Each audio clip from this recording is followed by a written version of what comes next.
በስደት ዓለም ማን ሀብታም እንደሆነ ታውቃላችሁ?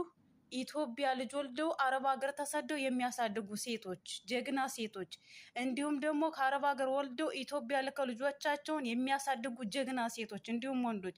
ከዛ ውጭ ያለው ግን ከራሴ ጀምሮ ኪሳራ። ባላለኝ ካልወለድሽለት ኪሳራ፣ ፍቅረኛ አለኝ ኒካ ካላደረገሽ ኪሳራ፣ ሁሉም ኪሳራ። ነገር ግን ገንዘብ ይዛለሁ ማለት ነው። በኋላ ላይ መውለድ ይሳነናል። ከዛም በኋላ እድሜያችን ያመልጠናል። ትናንትና የሆነ ቤት ገብቼ ሳዳምጥ ማለት ነው ሴትዮዋ እድሜዋን ጨርሳለች የአረብ ሀገር። ከዛ ማለት ነው ገንዘቧን ሰው ወሰደባት፣ ስም አልጠቅስም።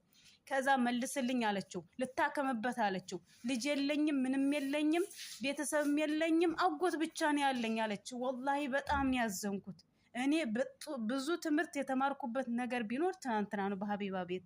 እና ሁላችሁም ማለት ነው ኪሳራ ናችሁ።